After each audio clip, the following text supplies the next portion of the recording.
Histoire de Chine est un podcast de la Société d'histoire des Français de Chine. Il est animé par David Morisot. Bonne écoute! Chers auditeurs, bonjour et bienvenue dans ce nouvel épisode d'Histoire de Chine, le podcast de la Société d'histoire des Français de Chine. Aujourd'hui, nous avons le plaisir d'accueillir Alexis Balmont. Alexis, bonjour. Bonjour David. Alexis, vous êtes docteur de l'école pratique des hautes études en études de l'Extrême-Orient. Vous résidez depuis 2019 dans le monde chinois et vous êtes un spécialiste du christianisme en Chine sous les Tang. Vous êtes l'auteur d'un ouvrage qui vient de paraître, Le christianisme chinois du Haut Moyen Âge, publié aux éditions du Cerf. Sur ce même sujet, vous travaillez également sur un volume de la prestigieuse collection Sources chrétiennes, attendue pour l'été prochain. Nous allons découvrir avec vous les aspects fascinants de cette lointaine rencontre entre l'Orient et l'Occident, que l'on fait trop souvent commencer au XVIe siècle avec Matteo Ricci, en abordant notamment la célèbre stèle de Xi'an qui, elle, fut érigée au VIIIe siècle. Alors, première question, Alexis, la stèle de Xi'an est l'un des artefacts majeurs de votre ouvrage. Pour nos auditeurs, pourriez-vous nous la décrire et nous expliquer en quoi elle est si importante pour l'histoire du christianisme en Chine ? Donc, la stèle de Xi'an, c'est une très grande stèle de calcaire noir qui a été découverte aux alentours de 1623-1625 dans la région de l'ancienne capitale des Tang qui s'appelait à l'époque Chang'an. Quand on parle de l'histoire des chrétiens de Chine, on essaie d'échapper aux jésuites, mais on n'y arrive jamais vraiment. Elle nous est parvenue par le témoignage des pères jésuites, notamment le père Emmanuel Diaz, qui en 1626 écrit une lettre à ses supérieurs pour signaler la découverte inattendue d'un document historique qui atteste que des chrétiens furent présents en Chine dès le 7e, 8e siècle. Aujourd'hui, elle est conservée au musée de la Forêt des Stèles, qui est situé juste à côté de la muraille de la vieille ville de Xi'an. Et c'est une stèle qui fait à peu près 2,80 m de hauteur et 1 m de largeur, qui est assez impressionnante, qui se compose d'un très grand texte chinois, qui comporte à peu près 5000 caractères, et puis d'inscriptions sur le côté du monument qui sont écrites en syriaque. Le syriaque est un dérivé de l'araméen, et c'est une langue qui était la langue liturgique de cette église. Le contenu de la stèle lui-même est compliqué à déchiffrer. Les jésuites eux-mêmes s'y sont pris à plusieurs fois. Il y a eu énormément d'études consacrées à la stèle par des grands savants européens, par des missionnaires jésuites et puis franciscains, dominicains qui travaillaient en Chine. Et il comporte en gros 4 parties pour permettre à nos auditeurs de mieux comprendre ce document. Une première partie, c'est une introduction théologique qui raconte que le monde a été créé par Dieu et sauvé par son Fils, qui est le Messie. Une seconde partie est un long prologue historique qui raconte l'arrivée du christianisme en Chine en 635 et la politique de bienveillance des empereurs successifs envers ce nouveau courant religieux. La plupart des empereurs sont célébrés parce qu'ils ont soutenu le christianisme. Certains sont passés sous silence parce qu'il y a eu aussi des périodes de persécution. Et puis la troisième partie du monument, qui est assez classique, c'est une sorte d'éloge du dédicataire de la stèle, c'est-à-dire celui qui a donné l'argent pour que la stèle soit érigée. Et enfin, comme la plupart des stèles de cette époque, un long poème reprend l'ensemble de ces parties. La grande surprise à l'époque, c'est qu'une des principales résistances pour la diffusion du christianisme au début du XVIe et du XVIIe siècle, c'était que les Chinois disaient, ben voilà, on est un peuple très important. Si vraiment Dieu a créé le monde et qu'il veut sauver tous les hommes, pourquoi est-ce que le christianisme arrive si tard chez nous? Et au point que beaucoup de savants européens, dont Voltaire par exemple, ont contesté l'authenticité de la stèle, disant que c'était trop providentiel pour les missions jésuites, que de voir tout d'un coup surgir du fond de la terre un document qui fait dater l'arrivée du christianisme au début du 7e siècle. Alors, vous nous avez parlé du nestorianisme, qui est le cœur de votre sujet. Est-ce que vous pouvez nous expliquer ce que c'est le nestorianisme et nous en dire plus sur ces nestoriens en particulier qui ont cherché à venir évangéliser en Chine? Nestorianisme, c'est un nom qui est assez répandu, assez courant dans l'histoire de la recherche en France. Aujourd'hui, il est un peu délaissé par les universitaires qui parleraient plus communément de chrétiens d'Orient, qui est un terme aussi répandu en France, ou alors d'église syro-orientale. Pour refaire un petit point historique, on sait ben, que Jésus-Christ a prêché et puis établi des apôtres sur une communauté et qu'ils sont partis se disperser dans toutes les régions du monde. Et que dès le début, il y a eu une église à Jérusalem et puis il y a eu aussi des chrétiens en Syrie, notamment à Damas, par exemple. Si on regarde les Actes des Apôtres, Paul va séjourner chez Ananie et il se convertit sur la route de Damas. On sait aussi que dans ce qui s'appelait l'Empire parthe à l'époque, la Syrie actuelle et puis au-delà, il y avait beaucoup de communautés juives qui étaient issues de la diaspora du VIe siècle avant Jésus-Christ, de l'exil à Babylone, et que l'évangile s'est répandu assez vite dans toutes ces régions. Il y a donc eu une église qui a existé, qui s'est structurée à peu près au 5e siècle, mais qui a existé depuis le tout début, depuis le commencement. Les chrétiens syriaques se réclament de saint Thomas ou de Haddaï et Marie, qui seraient deux des 70 dans la première prédication de Luc. Jésus envoie 70 disciples en mission et Haddaï et Marie seraient deux de ceux-là, qui auraient été ensuite en Arménie, et puis de l'Arménie qui serait redescendu à Bagdad, à Séleucique, Ctésiphon, etc. Nestorianisme, ça vient de Nestorius, qui est un théologien du 5e siècle, qui a ensuite été condamné au 7e siècle en Occident. En réalité, les chrétiens qu'on appelle nestoriens à partir de cette période-là, c'est une appellation assez dépréciative qui essaye d'attribuer à ces chrétiens une version un peu caricaturée de la théologie de Nestorius, qui n'a jamais été centrale dans leur théologie. Ils se sont plutôt attachés à d'autres figures des pères de l'Église, comme Baba et le Grand, comme des fondateurs de monastères. Et il a toujours existé une sorte de compétition entre l'Empire romain ou l'Empire byzantin et l'Empire sassanide, ensuite, la Mésopotamie. Et comme il y avait des enjeux politiques, les chrétiens d'un côté et de l'autre se sont critiqués pour éviter d'être assimilés à des sujets d'un conquérant potentiel. Et donc, en Occident, on a essayé de déprécier leur théologie ou on l'a mal comprise parce qu'il y avait des problèmes de transmission de langue. Les uns s'exprimaient en syriaque, les autres plutôt en grec ou en latin. Et on a fait une grande caste qu'on a appelée les Nestoriens. Ok, et donc comment ces chrétiens d'Orient se retrouvent en Chine? En fait, ils ont depuis le début été extrêmement missionnaires et envoyés notamment par les routes commerciales. Et il y a des historiens qui parlent de ce qu'on appelle la mondialisation archaïque, du fait que le monde était en fait relativement unifié, ou en tout cas qu'il y avait une grande facilité de communication, et l'évangile s'est répandu assez vite, assez loin. On a des traces du christianisme au nord du Pakistan dès le IVe siècle après Jésus-Christ. Et l'Église de l'Est était en fait plus nombreuse en diocèses, en évêques, en personnes que l'Église romaine et que l'Église byzantine. La première trace vraiment du christianisme en Chine est attestée par la stèle de Xi'an dont on vient de parler, et qui raconte qu'en 635, un moine qui s'appelle en chinois Aloben, ou qui est sans doute une transcription de Ardaban, d'autres auteurs disent plutôt Abraham, est accueilli à la cour par l'empereur Taizong. Donc c'est une manière magnifiée de raconter qu'il a sans doute été accueilli par des fonctionnaires et qu'il a présenté son courant religieux qui a été accepté par décret en 638. Et on trouve dans les annales chinoises un décret de l'empereur Taizong qui reconnaît que le christianisme est une religion vraie et qui autorise sa diffusion, ou en tout cas qui tolère sa diffusion dans l'Empire. On sait qu'à partir de ce moment-là, il y a eu un monastère chrétien à Chang'an, la capitale chinoise.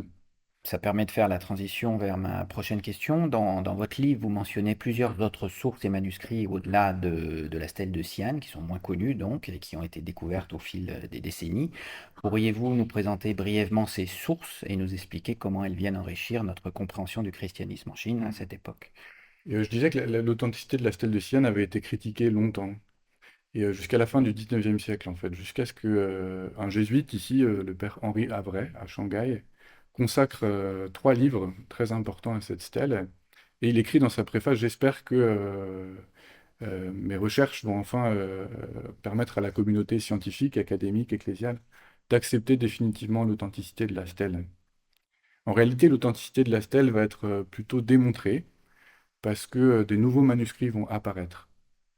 Le premier, Paul Pelliot, en 1908, en allant à Dunhuang, explore une cave qui avait été découverte en 1900, dans lequel il trouve des milliers et des milliers de manuscrits.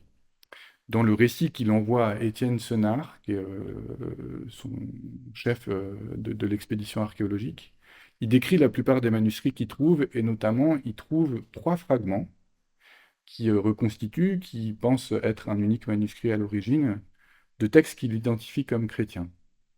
Il y a une version chinoise du Gloria, il y a une sorte de litanie des saints ou de livres qui sont reconnus comme vénérables et une note explicative. C'est la première découverte majeure. En 1917, un savant japonais qui s'appelle Haneda Toru signale qu'il connaît un autre savant japonais qui, dans sa collection privée, vient d'acheter un autre manuscrit qu'on va appeler de son nom le manuscrit Tomioka, qui contient un très grand texte de plus de 5000 caractères de contenu chrétien. En 1926, le même Haneda Toru rapporte qu'un autre savant japonais, M. Takakushu, a acquis, lui aussi, un autre manuscrit de contenu chrétien. En 1929, Haneda publie et édite un texte qui se trouve dans la collection d'un fonctionnaire chinois, Li Shengduo, et qui contient un texte bouddhisant assez mystique, qui porte le nom du christianisme et qui décrit un dialogue entre Jésus et un de ses disciples qui s'appelle Simon-Pierre. Et puis en 1934, un dernier savant japonais, les Japonais sont très importants dans cette histoire, qui s'appelle Peter Saeki, reçoit du directeur de ce qui est aujourd'hui l'université de Pékin la transcription de 10 lignes d'un autre texte, plutôt apocalyptique, assez mystérieux, qui porte aussi l'inscription du christianisme. Ces textes viennent au fil de l'eau et par des articles, des publications, et 2 savants vont apporter une contribution majeure. C'est Arthur Moule, qui va les rassembler dans un premier ouvrage en 1930, ce qui était alors connu, et qui crée un ouvrage qui s'appelle Le christianisme en Chine avant 1550, qui forme une sorte de révolution dans la mentalité européenne où on pensait que le christianisme était arrivé assez tard en Chine.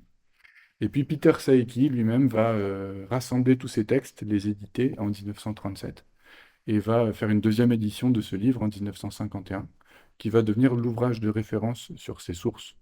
Peter Saeki lui-même, en 1949, va recevoir des photographies de 2 autres manuscrits, qu'il va appeler les manuscrits Kojima, qui sont censés appartenir à une collection privée du fonctionnaire chinois. Si vous vous souvenez, il s'appelle Li Shengduo. Et il va décider d'éditer et de publier ces manuscrits. Et on va se retrouver avec un corpus où il y a la stèle de Xi'an et puis 8 autres textes qui sont apparus au fil de l'eau. Il va se passer plusieurs coups de théâtre à partir des années 90. Premier coup de théâtre, en 1992, un savant de l'université de Sun Yat-sen à Canton, en étudiant les 2 derniers manuscrits apparus, va démontrer que ce sont des faux, produits par des faussaires, sans doute de la région de Dunhuang, pour escroquer ou pour vendre des faux en les faisant passer pour des vrais. Et à partir du moment où il va démontrer ça, donc ça ne va pas être accepté tout de suite, il va y avoir un débat universitaire et tout ça, un doute va être porté aussi sur les autres sources. Et puis en 2006, un nouveau pilier funéraire va être découvert à Luoyang, dans un cimetière, et sur ce pilier funéraire est inscrit une version gravée d'un des textes qu'on pensait pouvoir peut-être être un faux, et donc dont l'authenticité va être définitivement reconnue. Et puis tous ces manuscrits ont disparu. Li Shengduo, le riche fonctionnaire chinois, a fait banqueroute, et il va vendre en cachette toute sa collection à des collectionneurs privés japonais en 1937, et on va perdre la trace de ces manuscrits. Sauf que, en 2010, de manière totalement inattendue, ces manuscrits vont réapparaître dans une exposition à Osaka et vont être rendus disponibles pour l'ensemble de la communauté académique qui auparavant n'avait que des photos ou même n'avait que des photos partielles de certains de ces textes. Aujourd'hui, on se retrouve donc avec un corpus où il y a la stèle de Xi'an et autour 6 autres textes qui se réclame du christianisme, qui s'appelle lui-même Tsingtao, la doctrine de lumière, et qui aujourd'hui sont disponibles pour l'étude et la recherche. On comprend que ces textes nous offrent une vision unique de la Chine d'alors. Par effet miroir, qu'est-ce qu'ils nous enseignent sur le christianisme en Europe, en Orient, à cette époque? Je pense comme occidental, quand on aborde ces textes et qu'on les lit, la première chose qui frappe, c'est ils développent une imagerie et un ensemble de vocabulaire qui est très exotique pour nous, qui vient de deux éléments. Le premier élément, c'est que la théologie des chrétiens d'Orient se construit et se développe à partir d'un substrat culturel qui n'est pas le substrat européen ou latin, grec du christianisme qu'on connaît. C'est souvent beaucoup plus imagé. Par exemple, à l'époque où les Byzantins débattent sur les deux natures du Christ, sur tous les débats de christologie qui ont traversé le 5e, le 6e siècle, les Syriaques, eux, se mettent d'accord pour dire que le Christ est un temple parfait. Et cette image emporte l'adhésion de la plupart des théologiens, même si d'autres vont avoir des raisonnements plus spéculatifs. Par ailleurs, c'est un christianisme qui va se développer beaucoup à partir de milieux qu'on appelle judéo-chrétiens et non pas pagano-chrétiens, et donc va incorporer beaucoup plus d'éléments du judaïsme et un mode de raisonnement, de développement théologique qui est beaucoup plus marqué par la culture sémitique. Ensuite, ce christianisme va passer à travers l'Asie centrale et va être très marqué par un autre courant religieux qu'on appelle le manichéisme. Mani a prêché dans l'Empire parthe, puis ensuite dans l'Empire sassanide. Et puis ses disciples, quand ce courant va être persécuté, se sont réfugiés en Asie centrale, où cette religion prospère et va même se retrouver jusqu'en Chine. Aujourd'hui, il reste même des communautés manichéennes en Inde du Nord. Et Mani est un grand artiste. Il enseigne à partir de dessins, à partir de contenus visuels, et c'est un grand poète.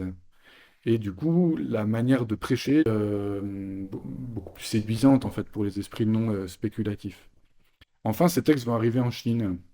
Et comme le vocabulaire chrétien évidemment n'existe pas, les auteurs et puis les prédicateurs vont adopter beaucoup d'imagerie du bouddhisme, du taoïsme et du confucianisme.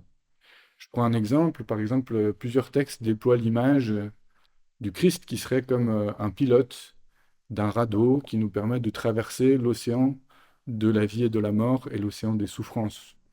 C'est quelque chose qui est déjà présent dans l'Évangile. Voilà, le Christ est sur la barque du lac de Galilée, et puis il emmène ses apôtres, c'est une figure de l'Église.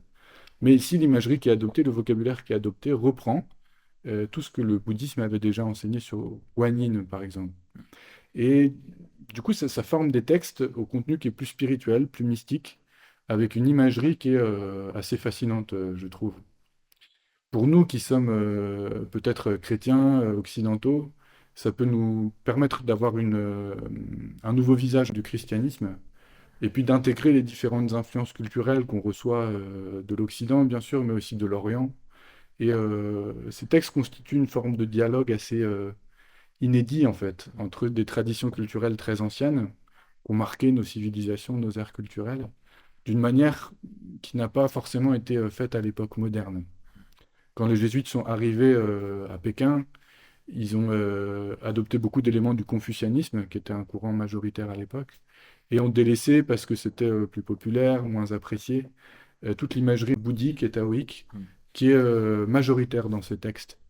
Et c'est, je trouve, un des intérêts de ces textes-là, c'est qu'ils proposent un dialogue très profond entre ces courants religieux, ces traditions culturelles.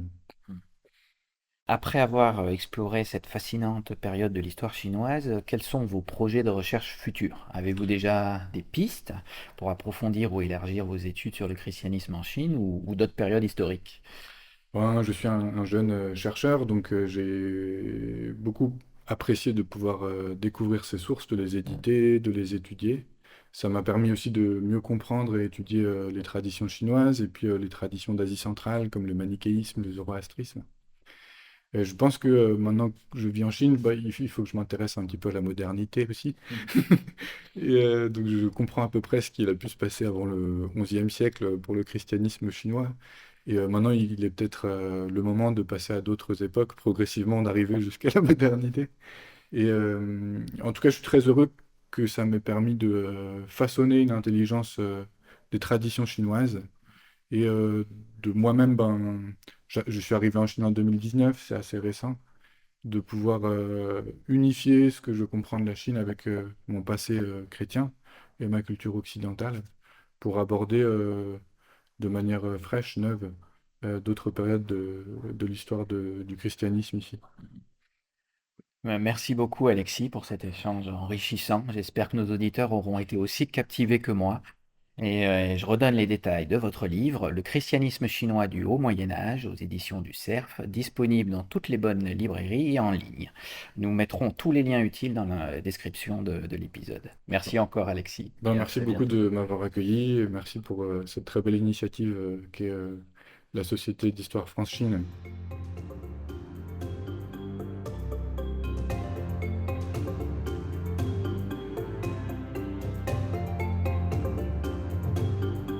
Nous espérons que vous avez passé un bon moment avec le podcast Histoire de Chine. N'hésitez pas à nous soutenir d'un like sur votre plateforme de podcast de prédilection.